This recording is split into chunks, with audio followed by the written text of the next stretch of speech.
में कमी आती है। और प्यारे, भूखने से बड़ा तो आनंद कन्हैया की कथाओं में है। आगे याद रखना, जब कभी कथा हो ना तो एक दिन पहले तैयारी किया करो। ए माताओं, जीवन में ठाकुर ने हमको बनाया है तो संकोच नहीं करना चाहिए। आप लोग अभी संकोच करते हो भगवान की कथा के लिए। आप लोग सोचते हो कि मेरे भाई बहन हम कुछ पहले नहीं देना चाहें। आप देखना, अभी 25 तारीख आ रही है, ये क्रिसमस कब आता है भाई? 25 को याद है ना? 25 को देखना, गली गली में टोपी वाले घूमेंगे, ऊंची लंबी लंबी, इधर इतनी बड़ी बड़ी। क्यों घूमते हैं? तुम लोग तो कभी बने नहीं भगवान, तुम लोग तो कभी मीरा नहीं बने, तुम लोग तो कभी ऐसे नहीं, हाँ? कभी सूरदास बने हो, कबीरदास बने हो, कभी ठाकुर जी की झांकी निकाली है अपने घर में से, कभी राम जी की झांकी निकाल करके रामनवमी के दिन पूरे घुमाया है? नहीं घुमाया है। हमें शर्म लगती है भाई।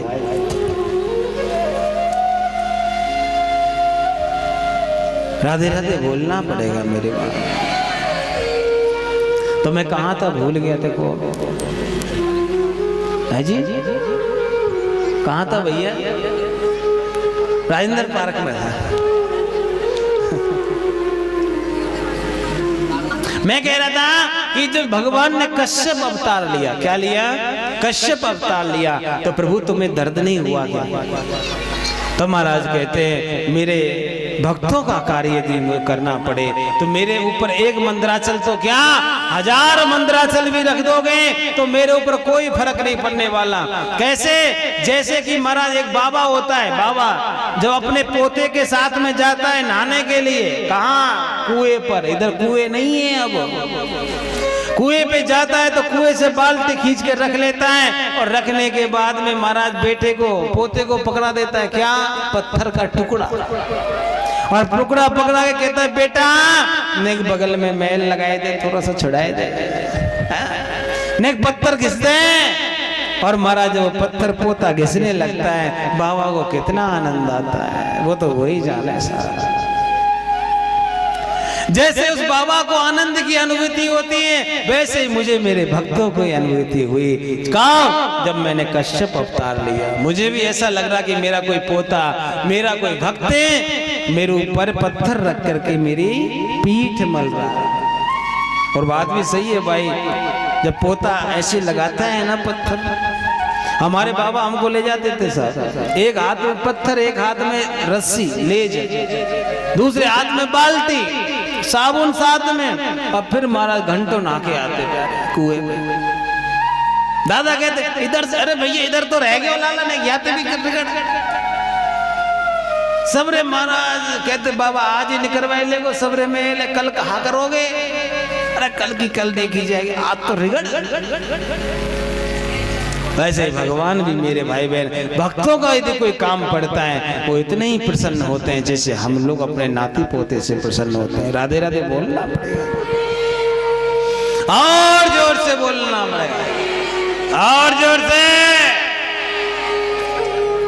जरा सोचो, भगवान जब बराह अवतार ले सकता है, कश्यप ले सकता है, कछुए का रूप ले लिया भगवान ने, तो भगवान को यदि आप प्रेम से बुलाओगे तो वो कुछ भी करने को तैयार हो जाएगा। नौकर बन जाता है मेरा कन्हैया। और महाराज सत्य घटना मैं आपको सुनाता हूं वृंदावन की। एक बार एक व्यक्ति, हमारे यहाँ राधा रानी एक्सप्रेस गाड़ी चलती है, आज भी चलती है। कौन कौन बैठा है गाड़ी में? कोई नहीं बैठा। आप लोग? 2 डिब्बे की गाड़ी है मेरी माँ, और मथुरा से वृंदावन चलती है, आगे जाती नहीं है। एक स्टॉप कहाँ है? मथुरा, दूसरा स्टॉप वृंदावन, तीसरा स्टॉप ही नहीं है उसका कहीं। 2 डिब्बे की गाड़ी चलती है महाराज, उसी में 2 व्यक्ति होता है, एक ड्राइवर चलाने वाला, दूसरा वही गार्ड होता है, वही टीटी होता है, वही वो झंडी दिखाने वाला होता है, और वही महाराज वो चुंगी बंद करने वाला होता है। बार बार चुंगी बंद करना पड़ता है ना उसका, जहाँ रोड होता है वहाँ बंद करते हैं, वो फाटक। वो गार्ड जो था ना, उसका बहुत बड़ा भक्त था बिहारी जी का। क्या करता? जब गाड़ी चलती महाराज, कितने बजे? मथुरा से चलती 9 बजे और पहुंचती कितने? 11 बजे। 2 घंटे का सफर होता। 2 घंटे में मेरे भाई बहन लौट शॉट कर लेती आपस में। खूब भगवान का उसका नियम था, 11 बजे जैसी गाड़ी पहुंचती तो गाड़ी पहुंचने के बाद में भगवान बिहारी जी के दर्शन करता था। वो क्या करता था? वो बिहारी जी के दर्शन करता था। भगवान के दर्शन करके पूरी गाड़ी में बैठ जाता। गाड़ी केवल 5 मिनट रुकती थी मेरी माँ। कितनी देर रुकती थी? केवल 5 मिनट गाड़ी रुकती थी मेरी माताओं। और वो माता वो गाड़ी बैठ करके फिर चला हो जाता। एक दिन क्या हुआ, गाड़ी में बैठ करके आया था और आने के बाद में भाई गाड़ी आज लेट हो गई। क्या हो गया मेरी माँ? गाड़ी लेट हो गई। और जैसे गाड़ी लेट हुई तो विलंब से वृंदावन पहुंची। अब जैसे वो विलंब से पहुंची तो प्यारे ठाकुर जी तो विलंब नहीं करते, भगवान का भोग तो टाइम से ही लगता है।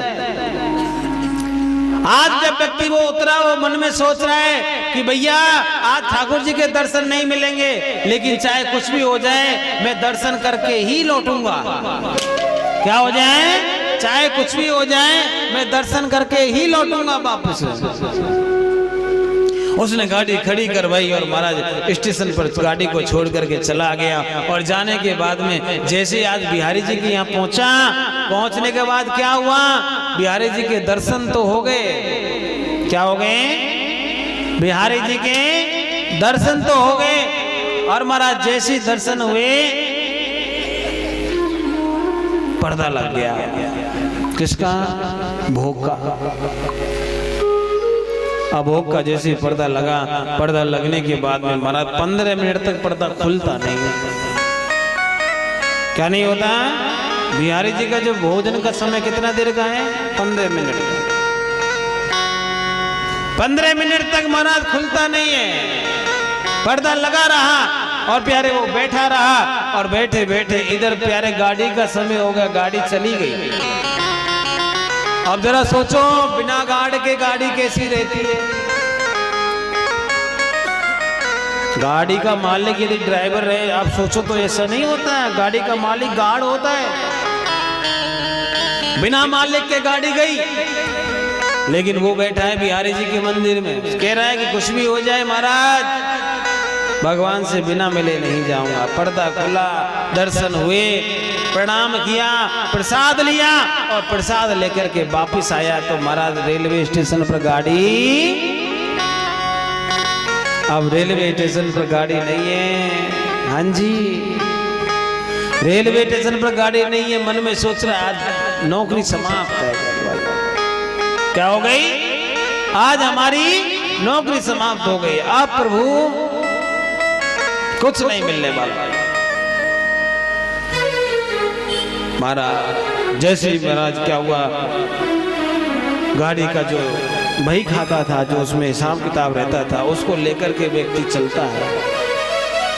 वृंदावन से मथुरा के लिए गया और महाराज गाड़ी के बहुत देर बाद में वो व्यक्ति पहुंचा।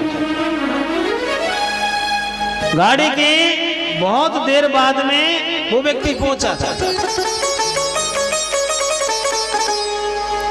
जैसे वो गाड़ी के बहुत देर बाद में व्यक्ति पहुंचा, पहुंचने के बाद में क्या हुआ, हिसाब देने लगा। रेलवे स्टेशन मास्टर को कहने लगा, प्रभु मेरे से आज बहुत बड़ी गलती हो गई। रेलवे स्टेशन मास्टर देख रहा है महाराज क्या गलती हो गई। स्टेशन मास्टर कह रहा महाराज क्या गलती हो गई, ऐसा कौन सा काम कर दिया आपने? उसने कहा महाराज माफ करना, जो जिम्मेदारी आपने मुझको दी थी वो निभा नहीं पाया। और बात भी सही है प्यारे, गाड़ी को छोड़ करके जाना भी तो जिम्मेदारी कहाँ बनी। लेकिन क्या उसने कहा महाराज ये आपका भाई लीजिए, जो हिसाब किताब है सब इसमें लिखा है, कितना टिकट बिका, कितना क्या हुआ, और जो दंड तुम मुझको दोगे वो मैं करने को तैयार हूं, भुगतने को तैयार हूं।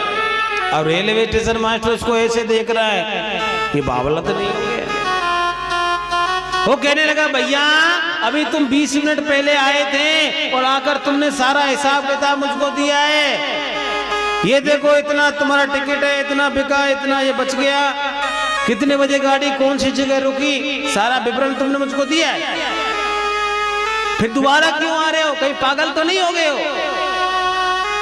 अब वो जो भक्त था उसने देखा कि हे भगवान, मैं तो आया नहीं, 20 मिनट पहले मैं तो आ ही नहीं सकता क्योंकि मैं तो पैदल पैदल आया हूं। उसने देखा कि प्यारे मैं नहीं आया तो कौन आया। और जो भक्त होता है ना वो समझने में देर नहीं लगाता। उसने देखा यदि मैं नहीं आया तो प्यारे हो ना हो मेरे बिहारी जी मेरी बदले आए और मेरी नौकरी करके वो गए हैं। स्टेशन मास्टर से कहा मुझे दिखाओ क्या दस्तखत किया है, और मारा देखा तो जो के तो ठाकुर जी ने उसके दस्तखत कर रखे। जो महाराज उसने मिलाया जितना टिकट सब कुछ वैसा का वैसा एकदम बिल्कुल फोटोकॉपी। भक्त कहने लगा प्रभु मैं तुम्हारे दर्शनों के लिए मंदिर में क्या रुक गया, आप तो मेरी नौकरी के लिए आ गए। आपने तो मेरी नौकरी कर डाली। महाराज उसी दिन उसने वही खाता छोड़ दिया। क्या किया, उस वही खाते को वहीं छोड़ दिया और छोड़ने के बाद में कहा चला गया। किधर चला गया, ठाकुर के चरणों की तरफ। और प्यारे उस दिन के बाद में उसने नौकरी नहीं करी। किसकी नौकरी करी, ठाकुर जी की नौकरी करी। बिहारी जी के मंदिर को कभी नहीं छोड़ा, बिहारी जी के चरणों को कभी नहीं छोड़ा। जरा सोचो ठाकुर जी जब रेलगाड़ी में गार्ड बन सकता है, भगवान भक्तों के लिए कछुआ बन सकता है, भगवान भक्तों के लिए 12 सूकर का रूप रख सकता है, भगवान अपने भक्तों के लिए मछली का मत्स्य अवतार ले सकता है। भगवान अपने भक्तों के लिए प्यारे एक अवतार और लिया था, क्या, नरसिंह अवतार लिया। छोटे से प्रहलाद को मारने की बहुत कोशिश करी प्यारे हिरण्यकश्यप। हमें भी लोग बहुत रोकते होंगे, आप रास्ते में आती होंगी तो कहते कहां जा रही है, कथा सुन, कहां मिलेगा वहां, समय बर्बाद मत करो, कुछ और काम करो। घर में ही मिल जाते हैं रोकने वाले। प्रहलाद को भी रोका था और प्रहलाद को तो महाराज क्या किया था, मारने की कोशिश करी थी। भगवान ने महाराज प्रहलाद को क्या किया, 1 महीने तक भूखा रखा, कहा कि इसको भोजन नहीं देना, अपने आप अकल ठिकाने आ जाएगी। तो क्या हुआ, प्रहलाद जी महाराज को अन्नपूर्णा माता पहुंच गई, सोने के थाल में भोजन अपने हाथ से करवाती है रोज। प्रहलाद जी को वापस लाया गया, पूछा भूख लग रही है, नहीं भूख नहीं लग रही सर, 1 महीने से भोजन नहीं किया, भूख नहीं लग रही। उसने कहा तुम्हें लग रहा है कि मैंने 1 महीने से भोजन नहीं किया, 1 महीने भोजन नहीं करेगा तो आदमी जिंदा नहीं बचता सर। उसने कहा मेरे को तो भगवान की कृपा से बढ़िया व्यवस्था है, मेरे को जेल में रहने तो मैं भोजन की जरूरत नहीं है। हिरण्यकश्यप ने देखा ऐसा मर नहीं रहा, कैसे करे दे। उसने देखा कि इसको सांप से डसा, सांप आया मेरे भाई बहन, क्या किया, प्रहलाद जी महाराज ने देखा सांप है और याद आ गया मेरे भोले बाबा का ये गले का हार है। भगवान नारायण का रूप का दर्शन करने लगा उसमें, और जैसे दर्शन किया नाक को उठाया गले में लगा लिया। नाग को देखा कि भैया इसको डसा तो भोलेनाथ छोड़ेंगे नहीं, बहुत मार मारेंगे। नाग भी प्रणाम कर रहा है, किसको, प्रहलाद जी महाराज। हाथी से दुबाया, नहीं मरा, पहाड़ से गिराने के लिए ले गए राक्षस लोग और कहने लगे हे प्रहलाद मान जा बेटा, अपने पिताजी की बात मान ले, उसको भगवान मान ले। प्रहलाद जी ने कहा नहीं मानूंगा क्योंकि मेरा भगवान नारायण है, आप अपने नारायण भगवान की मेरे को भक्ति करनी है। हिरण्यकश्यप सैनिक कहने लगे देखो मालिक ने आज्ञा दी है, तुमको फेंकना पड़ेगा इस पहाड़ से, लेकिन हम चाहते नहीं है तुम। प्रहलाद कहने लगा आप अपने मालिक का कहा हुआ बोलो, उसका कहा हुआ ऑर्डर मानो और मैं अपने मालिक का आदेश मानूंगा। मेरे मालिक ने कहा है कि भक्ति के रास्ते में कितनी भी समस्याएं आए घबराना नहीं है। और महाराज प्रहलाद जी को फेंक दिया और जैसे ही फेंका प्रहलाद जी ने कहा कि प्रभु जी आ रहा हूं। भगवान ने कहा बेटा चिंता ना कर, मैं भी नीचे ही खड़ा हूं। और प्यारे क्या एक नहीं, दो नहीं, तीन नहीं, 1000 हाथ फैला दिए भगवान ने और झट से भगवान ने गोद में ले लिया प्रहलाद को। प्रहलाद को गोद में लेके कहने लगे, लाला तेरे को लगी तो ना है? भगवान कहने लगे, जिसको आप गोद में उठाओ उससे कभी कोई लग सकती है क्या? प्रहलाद जी कहने लगे, बाबा मेरे को एक बात समझ नहीं आई, आप तो भगवान हो, आप चाहो तो 2 हाथ से भी मुझे उठा लेते, 1000 हाथ क्यों बनाए? बताओ भगवान ने कितनी सुंदर बात कही यहाँ पर। भगवान कहते हैं कि बेटा मुझे अपने हाथों पर विश्वास नहीं था, कभी एक हाथ से छूट जाता तो दूसरे से पकड़ता, वो भी छूट जाता तो कैसे होता है? मैंने सोचा एक से छूटेगा तो दूसरा, दूसरे से तो तीसरा, अरे किसी ना किसी हाथ में तो तू आएगा, इसलिए मैंने 1000 हाथ बना लिए। और प्रहलाद तेरे जैसे भक्त के लिए मुझे 1000 क्या, लाखों करोड़ों हाथ फैलाने पड़े तो वो भी मैं करने को तैयार हूं, लेकिन भक्त हो तो तेरा जैसा होना चाहिए। जरा सोचिए, वो प्रहलाद को बचा सकता है तो हमको नहीं बचाएगा? बचाएगा, लेकिन हमको प्रहलाद बनना पड़ेगा, हमें प्रहलाद बनना पड़ेगा। हम प्रहलाद नहीं है भाई। पहले तो एक रावण था मेरी माताओं, आज तो गली गली में रावण घूम रहा है। पहले तो एक हिरण्यकश्यप था, आज गली गली में हिरण्यकश्यप घूम रहे हैं। इनसे केवल ना केवल आपको एक ही चीज बचा सकती है, क्या? भगवान का भक्ति, भगवान की कथा, भगवान का नाम हमारा कवच बनेगा। राधे राधे बोलना पड़ेगा।